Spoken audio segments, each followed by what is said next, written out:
there, we are looking at Predator 2 on the Mega Drive, and I might have a quick look at the Master System as well. Predator 2 being the sequel to the mid-1980s film Predator. Surprisingly, the name is pretty similar. Predator famously featuring Arnold Schwarzenegger running around in the jungle.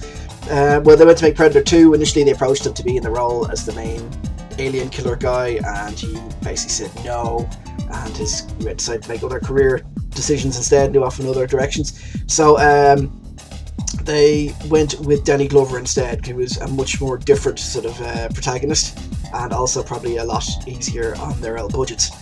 So Predator 2, the reason I'm reviewing this is I remember playing this Christmas 1992.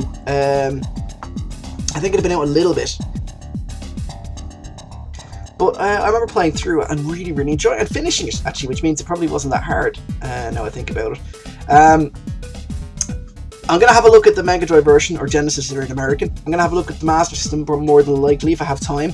And I'm not going to have a look, it got a release on the home computers in Britain and Ireland. It got the Amiga, the ST, the Amstrad, Commodore and Spectrum. But it's a completely different game, so I might look at them another time, but it's really the two Sega games I want to look at today. Anyway, let's crack on and fire at the Mega Drive. So, this is 20th Century Fox logo, Predator, blurby stuff. It's just Arena, who are basically, oh look, that's like PS2s. This is the kind of Predator 2, the Predator Thermovision special camera. And not lots of weird coloured fridges in a row. Yeah, I've recorded this originally as a Let's Play with live audio, and I just wasn't happy with the way the video and audio turned out. So I might stick it up sometime as a kind of an extra on the channel, but for now I'm just going to do a quick talk about the game. Like I said, I got this game, rented it out December 1992. I remember that because it was within a month or two of Sonic 2 coming out, and it was close to Christmas because I remember playing it over Christmas.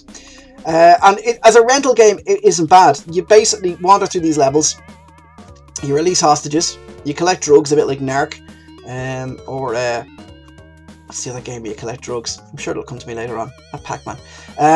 You basically wander through the levels and collect, free the hostages, collect the drugs, shoot the bad guys, collect their drugs, and avoid the Predator. Now, every so often, the Predator's little shoulder cannon will appear, and he doesn't go for you or the guys with the guns, which is what Predators normally do. Instead, he goes for the unarmed hostages, which really is. There we go. There's one about to. Let's get him. Yeah, basically, if you don't get him in time, that he gets blown up. Yeah, because that didn't happen in the films at all. There, like I said, the hostages would be the one guys the Predator wouldn't attack because they were unarmed and therefore not good prey or something. There's helpful arrows that appear there every so often to tell you what way to go to get the hostages. Your controls are basically shoot, strafe, and then select your special weapon. You pick them up there at the moment. This is like a machine gun kind of thing. The controls are a bit weird because the strafe will only ever fire your pea shooter gun. Whereas the regular, once you select a super weapon, your regular fire will fire it, but then when you use your strafe, you go back to your little pea shooter. I don't know if it's there to conserve ammo or just because they just didn't program the game properly. I just don't know. So of the plot of the game, the plot of the movie had a DEA agent, not played by Arnie, as I mentioned, played by Danny Glover, getting involved in the whole Predator thing, and the Predator was taking out Colombian drug barons. It made no sense whatsoever to anybody, but it was the early 90s. People in Hollywood were all off their heads on coke, and you know, there you go.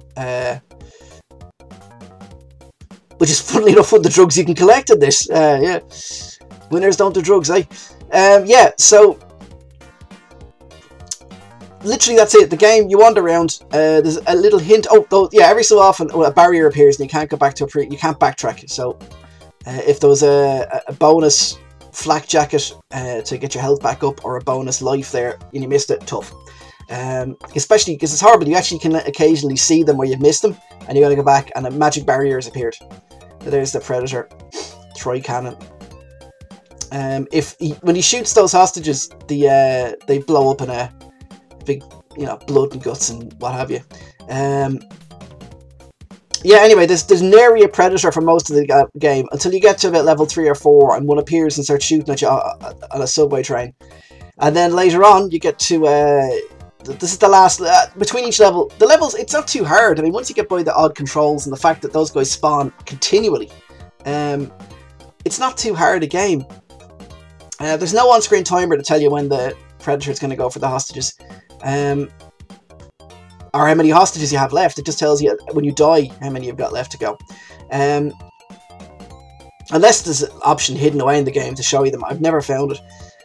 But yeah, this level, each level has a password up until the very last level. So it's, even on the hardest level, the game isn't that hard.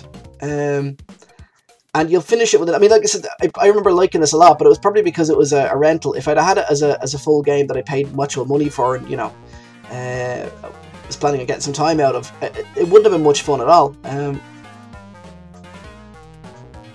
But for a quick blast, it's fun. Now, as I mentioned, there's nary a predator until, you know, there's one, they pop up every so often, tracking you. Occasionally you'll see him on the side screen, and, you know, he'll pop up and he'll disappear again, and then you'll be tracked. Oh, Taxi of Death there is running me over. Until the last level, where all of a sudden there's hundreds of predators, and again, like, I don't think the guys that are involved in this really saw the film, or maybe they, you know, spent 20 minutes in cinema or something, or someone told them about it. But it's in the film, in the movie, there's only one predator. Obviously, that wouldn't make much of a game, but and then a couple of his friends come out at the end, and there's a little, oh god, yeah, it has that, and you're going to see it, I think it crops up at one point. You actually see the skull from an alien, as in an alien. And even there was the Dark Horse comic, the Alien vs Predator comic, the Alien vs Predator comic rather, had come out a couple of months before the movie. But it was between that comic and the little in-joke here, it spawned an entire bloody industry of crap films. Alright, now this is it. If you ever played this game, this guy's impossible until you realise you can stand here in the corner, shoot diagonally at him, and I'm not going to show you this, but I sat here for ages with the fire button. At one point, sellotape down when I went to get a cup of coffee.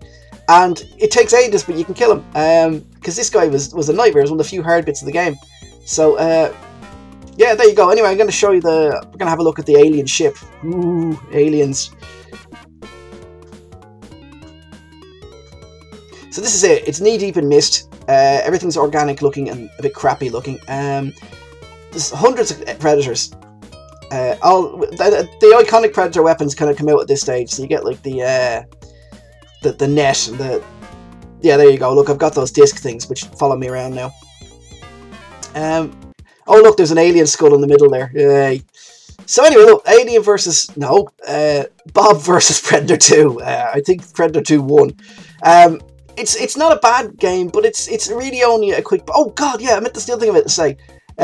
When you're freeing the hostages in the Predator ship, they're all dressed in spaceships, and they all look a bit like either a cross between Doom Guy and Master Chief from Halo.